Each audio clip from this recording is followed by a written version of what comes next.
नमस्ते दोस्तों। प्राचीन काल में विज्ञान, संस्कृति और दर्शन के क्षेत्र में अपनी पैठ बना चुका भारत विश्वगुरु था। दुनिया भर के लोगों को भारतीय संस्कृति और परंपराओं से बहुत कुछ सीखने को मिला। लेकिन अब परिस्थितियां पहले जैसी नहीं रही।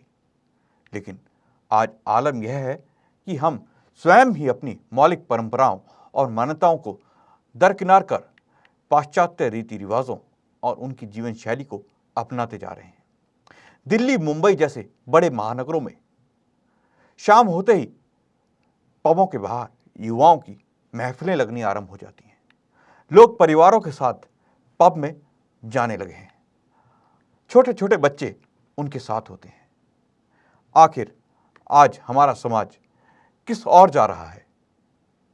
सभी का मैं स्वागत करता हूं हमारी इस खास चर्चा में। मुद्दा जरूरी है। हमारे साथ मौजूद हैं समाज सेवी विभा आर्य जी और समाज सेवी सुनीता बुक्का जी। मैं दोनों का ही आपका इस कार्यक्रम में बहुत बहुत स्वागत करता हूं। सबसे पहले विभा जी, मैं आपसे जानना चाहूंगा, आज हम देखते हैं कि दिल्ली, गुड़गांव, फरीदाबाद, नोएडा, इन शहरों में या मुंबई शाम होते ही पबों के बाहर युवाओं की भीड़ जमा हो जाती है। पबों में जाएं तो वहाँ छोटे छोटे बच्चे अपने पेरेंट्स के साथ होते हैं। ये जो संस्कृति है, आखिर हमारा समाज किस ओर जा रहा है? आपको क्या लगता है? अमित जी, जैसे आपने कहा कि ये हमारे मेट्रो सिटीज में बहुत ज़्यादा प्रचलन है। मैं देखती हूँ शायद दूसरे सिटीज में इतना इस चीज़ का प्रचलन नहीं है, अभी भी नहीं है, लेकिन हमारे यहाँ गुड़गांव में है, दिल्ली में है, मुंबई में इस तरह से ये या तो हमारी फिल्मों से प्रभावित होते हैं, या अगर देखा जाए तो हर युवा जो जिसे ये कहा जाता था, युवक को कहा जाता था कि जिसके आंखों में उम्मीदों के सपने हो, नई उड़ान भरता हुआ मन हो और कुछ कर दिखाने का दमखम हो और दुनिया को अपनी मुट्ठी में करने का साहस रखने वाले को युवा कहा जाता था। लेकिन आज वही युवा शराब के नशे में धुत दिखाई देता है। चाहे हमारे मॉल्स में पब्स हों, चाहे कुछ छोटी मोटी पार्टीज भी हों, बिना शराब के वे पार्टीज पूरी होती ही नहीं है। और पहले तो ये देखा जाता था कि अगर पिता शराब पी रहा है तो बच्चे के सामने नहीं पीता था, अपने बेटे के सामने नहीं पीता था, और बेटे को पीते हुए देखते गुस्सा होता था, चाहे पिता अपने आप भी पी रहा होता था। लेकिन आज देखते हैं पिता और पुत्र इकट्ठे जा रहे हैं, इकट्ठे पी रहे हैं और दोनों आपस में चीयर्स कर रहे हैं। तो आप ये सोचिए कि जो पिता बेटे को समझाने वाला था, चाहे ठीक है वो खुद को भी आदत थी, लेकिन फिर भी वह बेटे को समझाता था कि ये चीज बुरी है, उसे पता था, लेकिन आज वह ना तो स्वयं छोड़ रहा है ना बेटे को समझा रहा है। क्यों? क्योंकि उसके पास समय ही नहीं है। मैं ये मानती हूँ कि आजकल के माता पिता के पास अपने बच्चों की ख्वाहिशें तो पूरी कर सकते हैं, लेकिन उनके पास उनको समझाने का समय नहीं है। वे उनकी ये सोचते हैं कि क्या हुआ, कुछ देर के लिए बच्चे ने भी अगर इसमें अपनी खुशी मना ली तो क्या होगा। लेकिन इस माहौल में आम व्यक्ति वहां से निकलते हुए भी डरता है। अब आप ये बताइए, जब वह पब में पिएगा तो वह अपने घर भी जाएगा, ड्राइव करके भी जाएगा।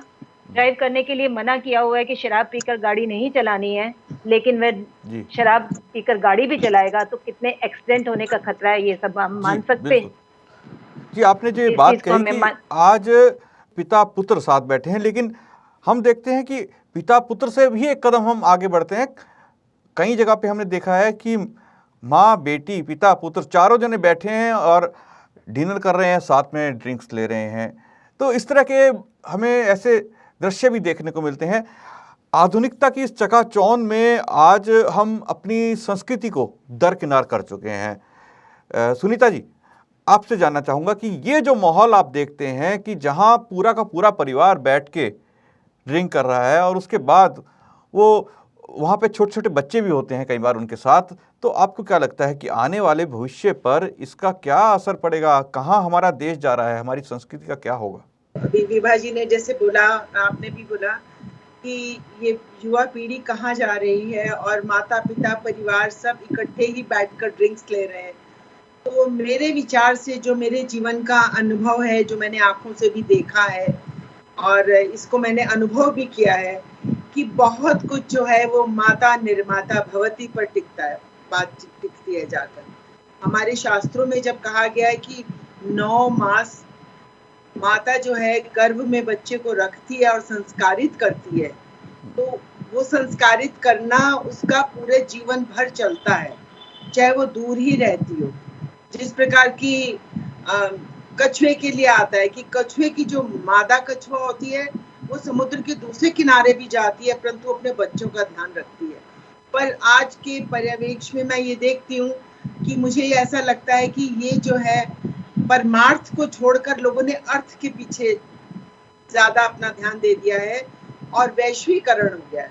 जहाँ हम कहते हैं कि पूरा हमारा विश्व जो है परिवार है और हम सकल विश्व का कल्याण करें, तो वहाँ मुझे लगता है वैश्वीकरण का जो शब्द आ गया है, एक वो जो वैश्वीकरण है वो बिजनेस से ज्यादा रिलेटेड है। लोगों को ये नहीं पता कि हमारे बच्चे कहाँ जा रहे हैं, उनके खुद के स्वयं के बच्चे कहाँ जा रहे हैं। दूसरों के तो बच्चे जा रहे हैं, उनके स्वयं के बच्चे कहाँ जा रहे हैं, और उनका बस एक व्यापार चलना चाहिए। और पश्चिम की चकाचौंध में वो लोग आ रहे हैं। खाना पीना वही है, परंतु उसको प्रस्तुत करने का ढंग, परोसने का ढंग, खाने का ढंग सब फर्क हो गया। जैसे कि अभी विभा जी ने बोला कि पिता पीता जरूर था, परंतु पुत्र के सामने नहीं पीता था और पुत्र को मना करता था। तो ये सब बातें जो है वो बच्चों को चकाचौंध में ले जाने के लिए या आधुनिकता की तरफ ले जाने के लिए बातें की गई हैं इसमें, और संस्कारों का बहुत इसमें प्रभाव पड़ता है। और एक बात और है कि सारे दिन की, जिससे कि समय नहीं है आजकल लोगों के पास, समय की बहुत बात की गई है कि समय नहीं है। समय शाम को जब बिल्कुल थक जाते हैं तो मनोरंजन के लिए, अपने माइंड को रिलीव करने के लिए, अपने मस्तिष्क को सुकून देने के लिए इस प्रकार के भोज्य पदार्थ या पेय पदार्थ लिए जाते हैं। जी बिल्कुल। एक अभी तक की जो चर्चा है उसमें एक चीज निकल के आई, एक तो माता पिता के पास अपने बच्चों के लिए समय नहीं है, और दूसरा संस्कारों की कमी। विभा जी, आपसे जानना चाहेंगे, आज जो ये संस्कारों की कमी, या हम कहते हैं कि माता पिता के पास अपने बच्चों के लिए समय नहीं है, ये आज एक दुनिया किसी दौड़ में चली जा रही है, पैसा कमाने की दौड़ है, एक दूसरे से आगे निकलने की दौड़ है। इस दौड़ के चलते ना तो माता पिता के पास समय है, ना बच्चों के पास समय है, क्योंकि वो भी कहीं ना कहीं अपना पढ़ाई में व्यस्त हैं या किसी और कार्य में व्यस्त हैं। तो इस सब के पीछे अभी जो हमने कहा कि संस्कारों की कमी, तो क्या आपको लगता है कि आज जो हम देखते हैं हमारे समाज में छोटे छोटे परिवार हो रहे हैं, हमारे बुजुर्ग हमारे साथ नहीं रहते, दादा दादी नाना नानी साथ नहीं होते, तो क्या ये भी एक कारण हो सकता है कि इस जो संस्कृति का पतन हो रहा है बहुत तेजी से, क्योंकि अब उनको समझाने वाला कोई नहीं है घर में? अमित जी, ये तो बात आपने बिल्कुल सही कही है कि को एक कारण हमारे ये भी रह सकता है कि एकल परिवार हो गए, दादा दादी साथ में नहीं रहते हैं, क्योंकि संस्कार देने का काम सबसे बड़ा दादा दादी करते थे। माता पिता के पास तो समय नहीं है, वे तो अपने कारोबार में लगे हुए हैं, अपनी नौकरी में लगे हुए हैं। यदि कोई समय दे सकता था वे दादा दादी दे सकते थे। आज वे भी साथ में नहीं रहते तो बच्चा भी दिशाहीन हो रहा है, और उसे भी ऐसा लग रहा है कि मुझे किसी की जरूरत ही नहीं है। माता पिता के पास समय नहीं है, मुझे अपने दोस्तों के साथ समय गुजारना है। और यदि वे अपने दोस्तों के साथ जा रहा है तो माता पिता को ये भी नहीं पता कि वो कौन सी संगति में जा रहा है, उसकी संगति कैसी है। माता पिता के पास इतना भी समय नहीं है। और यदि जब समय होता है, जब वे जागते हैं, तब तक बच्चा बहुत दूर निकल चुका होता है। और जिस युवा को भारत का राष्ट्र निर्माता कहा जाता है, उस देश का राष्ट्र निर्माता कहा जाता है, क्योंकि हमारे देश में असंभव को भी संभव बदलने वाले युवा ही होते हैं। राष्ट्र की रीढ़ है युवा, और ये कहा जाता है कि अगर किसी भी देश का विनाश चाहते हो तो उसकी युवा पीढ़ी को बिगाड़ दो, देश अपने आप नष्ट हो जाएगा। और आज वही हो रहा है। हमारी युवा पीढ़ी नशे में ऐसी खो चुकी है, अगर उससे आप देश के बारे में बात करोगे तो वे कहेंगे हमें जरूरत नहीं है। अगर उनसे समाज के बारे में बात करोगे तो भी ये कहेंगे हमें जरूरत नहीं है, हम अपने में मस्त हैं। क्योंकि उनको उनकी दिशा स्कूल से ही बदल दी जाती है। पहले तो हम ये सोचते थे कि केवल कॉलेज में जाके बच्चे बिगड़ते हैं, शराब पीना शुरू करते हैं। आजकल तो ये चीजें स्कूलों में आ चुकी हैं। और मुझे ऐसा लगता है कि अगर मैं देखूं तो स्कूल में भी 7वीं 8वीं में कोई गलत नहीं कह रही हूँ, 7वीं 8वीं से ही बच्चे का विचार बदलने शुरू हो जाते हैं और बच्चा इस ओर आकृष्ट होना शुरू हो जाता है, क्योंकि वह घर में भी देख रहा है मम्मी भी पी रही हैं, पापा भी पी रहे हैं, तो मुझे क्या दिक्कत है जब मम्मी पापा पी रहे हैं तो बच्चे उसको भी वो मना नहीं करते और बच्चे भी पी रहे हैं। तो आज की युवा पीढ़ी अगर नहीं सुधरेगी तो हमारा देश आप समझिए कि जिसकी रीढ़ की हड्डी ही गलत दिशा में चली जाएगी तो वह देश कैसे खड़ा हो पाएगा। जी बिल्कुल सही कहा कि आज अगर हम नहीं संभले तो ये देश किस दिशा में जाएगा इसका अंदाज़ा लगा पाना बहुत ही मुश्किल है। आज हम देखते हैं कि विदेशों में लोग अपने परिवारों को लेकर, अपने बच्चों को लेकर एकदम से परेशान रहते हैं, क्योंकि वो उनके साथ रहते ही नहीं बच्चे, वो बिल्कुल अकेले हो जाते हैं। एक उम्र आती है कि माता पिता अलग हैं, बच्चे अलग हैं, उनका आपस में लगाव ही नहीं है।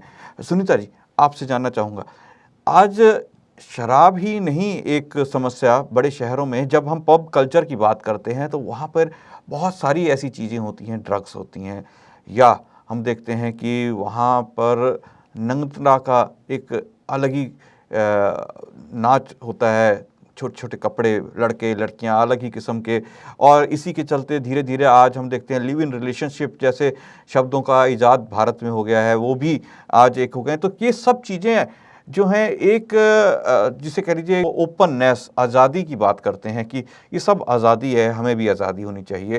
तो आज़ादी के नाम पर ये जो चीज़ें चल रही हैं इस पूरे युवा वर्ग में, ये आपको क्या लगता है कि इसका क्या परिणाम आने वाले समय में हमारे देश को या हमारी संस्कृति को भुगतना पड़ेगा? जैसा कि आपने अमित जी बोला अभी कि छोटे कपड़े और ऐसे घूमना, शराब पीना, इसका अर्थ ये निकलता है कि वो लोग कुंठित की मानसिकता कुंठित हो चुकी है, और वो जिस प्रकार से कि घर में कोई बड़ा बुजुर्ग, माता पिता नहीं, दादा दादी नहीं है, तो वो दिशाहीन हो रहे हैं, वो अपना आनंद ढूंढते हैं। और जिस प्रकार माता पिता, पहले भी माताएं होती थी, पढ़ी लिखी नहीं होती थी, परंतु वो खेत पर जाना और दूसरे काम करना उनमें व्यस्त होती थी। आजकल की माताएं जो है वो बैग लेकर जाती हैं काम करने, परंतु बच्चे जो हैं वो कुंठित हो चुके हैं और अपना आनंद जो है वो अपने बराबर के लोगों में या नशे में ढूंढते हैं, और उनको लगता है कि हम इस प्रकार से अपने आप को बचा सकते हैं, आनंदित कर सकते हैं। ये आनंदित होना नहीं है, ये कुंठित होना है।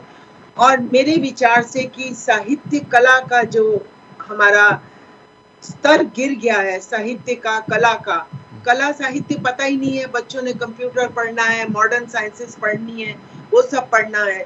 और सबसे बड़ा इसका मुख्य कारण है मैकॉले की शिक्षा पद्धति जो आ गई है, उसकी कारण माता पिता विद्यालय भेज रहे हैं, वो कोई गलत काम नहीं है, बच्चे को विद्यालय भेजना ही है, तो वहां पर वो मैकॉले की शिक्षा प्राप्त करता है। और मैंने तो विगत 20 वर्ष हो गए, मेरे बच्चे भी बड़े हैं, और मैंने देखा कि जो घर से तो आप निकल गए बच्चे, और जो स्कूल के गेट पर कई चीजें बेचने वाले हैं, वो वहीं से ही नशा परोसा जाता है, उनको वही नशा मिलता है।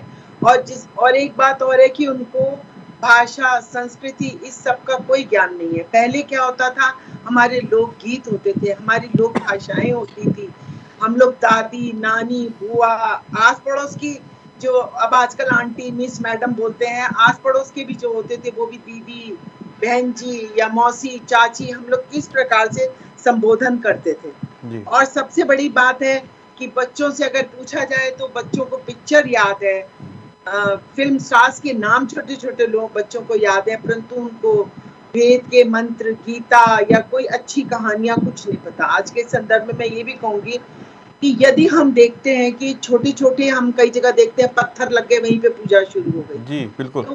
तो हाँ जी, तो ये जो अंधविश्वास है, परंतु हम उनको पॉजिटिव में लें और वहां हम यज्ञों का प्रचार करें, गायत्री मंत्र का प्रचार करें, बच्चे मनोरंजन के और साधन भी ढूंढें, जैसे कि गेम्स हैं, स्पोर्ट्स हैं, बहुत सारी चीजें होती थी।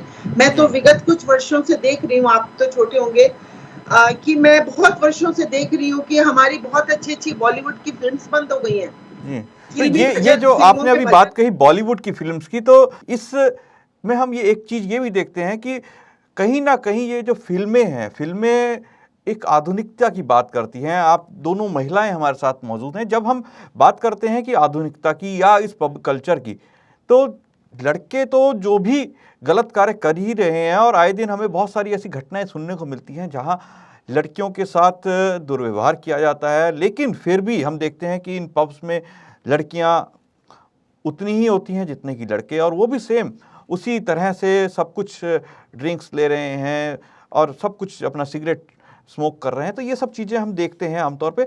जब उन लड़कियों के बारे में बात की जाती है कि ये गलत है, क्योंकि अभी जैसे कि सुनीता जी आपने कहा कि माएँ बताती थी कि ये बेटा क्या गलत है क्या सही है। अगर माँ जो है वो ही नहीं समझाएगी, क्योंकि माँ ही स्टार्टिंग से स्मोक कर रही है, ड्रिंक कर रही है, ये सब चीज़ें कर रही है, तो वो अपने बच्चों को किस प्रकार से समझाएगी। तो जब उनसे कहा जाता है तो वो कहते हैं आज़ादी, महिलाओं की आज़ादी। आप दोनों महिलाएं हमारे साथ हैं, दोनों से मेरा सवाल है कि आपका क्या कहना है कि महिला आज़ादी के नाम पर हमारे होने वाली माएँ, भावी पीढ़ी की माएँ अगर ये सब करती हैं तो क्या उसको क्या कहेंगे हम? जी, सबसे पहले मैं आपसे जानना चाहूँगा, विभा जी आपसे। अमित जी, आज नशा एक फैशन बन चुका है और नशे के कारण आज न जाने कितने चिराग बुझ गए। अक्सर देखा गया है कि उच्च घरानों के युवा महंगे नशे कर रहे हैं और नशे के बिना वे रह नहीं सकते। और इसके लिए एक और जो सबसे बड़ा कारण मैं जान रही हूँ, तो ये है कि सारे बच्चे आज के करियर ओरिएंटेड हो गए हैं और अपने घरों से दूर पीजी में रह रहे हैं। कोई हॉस्टल में रह रहा है, कोई पीजी में रह रहा है, और आप माता पिता से दूर हैं। माता पिता को पता ही नहीं है, जब वे घर में पहुंचते हैं माता पिता को तो ये भी नहीं पता बच्चा सिगरेट पी रहा है या शराब पी रहा है, चाहे उसमें लड़की हो चाहे लड़का हो। माता पिता ने तो कह के भेजा बच्चे संभल के रहना, बच्चे ने कहा ठीक है, लेकिन वहां जब संगति उसे ऐसी मिली और उसे यही नहीं पता चला, उसने सोचा, दूसरे दोस्त भी यही कहने लग गए कि क्या पता चल रहा है, तुम्हारी मम्मी को क्या पता चलेगा, तुम्हारे पापा को क्या पता चलेगा, और बच्चा बहक जाता है। बच्चा उस समय में बहक जाता है और वह ये लेना शुरू कर देता है और धीरे धीरे उसकी कंडीशन ऐसी आ जाती है कि वो इसका आदी हो जाता है, और आदी होने के बाद वह सब कुछ अपना गवा चुका होता है। आज हम शहरों में देखते हैं बच्चों की सैलरीज बहुत अच्छी हैं, उन सैलरीज का सदुपयोग की जगह वे दुरुपयोग कर रहे हैं। वे किसी समाज सेवा में अपने उस पैसे को नहीं लगा रहे, वे चाह रहे हैं कि आज़ादी यानी मौज मस्ती ही हमारा ध्येय रह गया है, और मौज मस्ती के नाम पर उन्होंने नशा करना शुरू कर दिया। नशे के साथ साथ उनके ड्रग, मैक्स, ना जाने क्या क्या चीजें उनके साथ में आ रही हैं, और ये ऐसी हैं कि जिसके कारण वे बच्चे अब उसे छोड़ ही नहीं पाते। ये एक लत लग जाती है, आप कितना भी चाहें उस समय में उसे छोड़ नहीं पाएंगे। तो ये दूर रहने का कारण भी है कि बच्चे पीजी में रह रहे हैं, हॉस्टल्स में रह रहे हैं, और उनका माहौल आज आप देख सकते हैं कि बच्चे ही एक दूसरे को कहते हैं चल यार थोड़े से में क्या फर्क पड़ेगा। जी बिल्कुल। आपसे भी सुनीता जी मैं जानना चाहूँगा, जब हम भावी पीढ़ी की बात करते हैं जिसमें पिता है और माँ है, आज जो पब में बैठी एक लड़की है कल को वो माँ बनेगी, लेकिन आज वो भी ड्रिंक कर रही है, सब कुछ स्मोक कर रही है। जब उससे बात की जाती है कि ये क्यों, तो वो महिला आज़ादी की बात करती हैं। क्या आप उस एक महिला होने के नाते उसको किस तरह देखती हैं? आप भी एक माँ हैं, आपको क्या लगता है कि क्या वास्तव में ये जो एक वर्ग ये कहता है कि महिलाओं की आज़ादी, खुलापन, ये सब चीज़ें जो लड़के कर रहे हैं वो लड़कियों को भी करना चाहिए, उसके नाम पर जो पब्स में या आज हमारे कल्चर पूरा का पूरा इन मेट्रो सिटीज़ में हो गया है लड़के लड़कियों का, उसमें बहुत सारी चीज़ें हैं, उन सबको आप महिला आज़ादी के नाम पर किस नज़र से देखती हैं? आपके विचार क्या हैं इस बारे में? मैंने आपसे पहले इस बात की चर्चा की कि माता निर्माता भवति। जी बिल्कुल। ये जितना जो आज़ादी शब्द है उसका स्वतंत्रता तो ठीक है, परंतु स्वतंत्रता जो है वो स्वच्छंदता में चली गई है। स्वच्छंदता जो है वो नकारात्मक टर्म है। तो माता का ही घूम फिर के माता का ही कर्तव्य है, और जहाँ तक हम सरकारों के लिए कुछ कह नहीं सकते, परंतु हम आसपास बिना सरकार के, बिना पुलिस के, बिना किसी चीज के हम एक स्वयं सेवी होकर जहाँ जहाँ हम कोई बात देखते हैं वहाँ पर हमें उसको करेक्शन करना है, करेक्ट करना है। जैसे अभी आपने ये चर्चा बहुत सुंदर रखी कि इस माध्यम से हमने बहुत लोगों को ये संदेश दिया कि हमारा क्या कर्तव्य है इसमें। जी बच्चे जो है इतना उनको, फिर से वही बात है कि मैकॉले की शिक्षा पद्धति है, इतनी प्रतिस्पर्धा है, चकाचौंध है, बच्चों को ये होड़ लगी है आगे भागने की। और सबसे अधिक जो है वो बॉलीवुड का इतना ग्लैमर का इतना प्रभाव है कि बच्चे वैसा ही बनना चाहते हैं। तो हमें थोड़ा सा इधर अपने सिख धर्म में है जैसे, और भी मतलब क्या है कि वो अपने गुरुओं की, अपने पूर्वजों की, अपने दादा नानी की बातें सुनाना, उनकी फोटो दिखाना, उनकी आदतों के विषय में बताना, और ये सब बातें जो है वो करनी बहुत आवश्यक है बच्चों के साथ। और स्वच्छंदता ना करें, और स्त्री जो है, महिला जो है वो महिला ही बन के रहे। जी एक बिल्कुल। हर चीज की एक सीमा है। मेरे विचार से तो जो मादा पशु पक्षी हैं उनसे ह्यूमन बींग्स की मदर्स को शिक्षा लेनी चाहिए। चील का उदाहरण है, चील जैसी जी। माँ बनना चाहिए। जी बिल्कुल चील का सही आपने कहा कि एक सीमा है, उस सीमा में सभी को रहना चाहिए। और क्योंकि हमारा समाज एक ऐसा समाज है जहाँ पर उसके समाज के बनाए कुछ नियम हैं जिनके चलते आज हमारा देश एक ऐसा राष्ट्र है जहाँ पर माता पिता अपने माता पिता की सेवा करते हैं, उनके बच्चे से भी वो ये उम्मीद करते हैं कि वो बच्चे भी अपने माता पिता की सेवा करेंगे। तो ये एक चेन चली आ रही है जहाँ पे आज हम देखते हैं कि ना तो उतने ओल्ड एज होम हैं जितने कि विदेशों में हैं, क्योंकि अगर हम विदेशों के इस कल्चर को पूरी तरह अपना लेंगे, जो आज वहाँ हो रहा है वो यहाँ भी होने लगेगा। भले ही आज बॉलीवुड या फिर टेलीविज़न के चलते बहुत सारा युवा वर्ग उस ओर आकर्षित होता है, आज़ादी के नाम पर लड़के लड़कियाँ बहुत सारे ऐसे कार्य करते हैं जिनके कारण हमारा देश का भविष्य आज बर्बाद हो रहा है। भले ही वो बहुत अच्छी अच्छी नौकरियां करते हैं, जिस प्रकार अभी विभा जी ने बताया कि वो लोग बहुत ही कम उम्र में अपने पैरों पे खड़े हो जाते हैं, बहुत ही कम उम्र में उनके पास काफ़ी अच्छा धन आ जाता है, वो माता पिता के ऊपर डिपेंडेंट नहीं होते। इस कारण भी वो लोग उस पैसे को उड़ाने लगते हैं, अपनी ज़िंदगी को जिसे कह लीजिए एक खुशी का नाम देते हैं, लेकिन वास्तविकता में वो खुशी नहीं, बर्बादी होती है। विभा जी आप हमारे साथ आए और सुनीता जी आप हमारे साथ जुड़े, आप दोनों ही मेहमानों का इस कार्यक्रम में जुड़ने के लिए बहुत बहुत धन्यवाद। दोस्तों, आज हमारा इस कार्यक्रम को करने का मकसद यही था कि हम अपनी युवा पीढ़ी को किस ओर लेके जा रहे हैं, हमें भी ध्यान देने की आवश्यकता है। माता पिता को अपने बच्चों के ऊपर प्रतिदिन ध्यान दें कि वो वास्तव में कहाँ जा रहे हैं, संस्कार दें। दादा दादी अगर हमारे घर में हैं तो वो उनके पास ज़्यादा से ज़्यादा बच्चे उनके दादा दादी के साथ रहें, ताकि उन्हें भी अपने परिवार, अपने ख़ानदान के बारे में जानकारी मिले, उसके संस्कार मिलें, ताकि हमारी जो संस्कृति है वो आगे आगे बढ़ती चली जाए। ऐसा ना हो कि हमारी संस्कृति का ह्रास हो जाए और हम देखते रह जाएं। दोस्तों, कल फिर मुलाकात होगी एक नए मुद्दे के साथ। मुझे दीजिए आज्ञा। नमस्ते।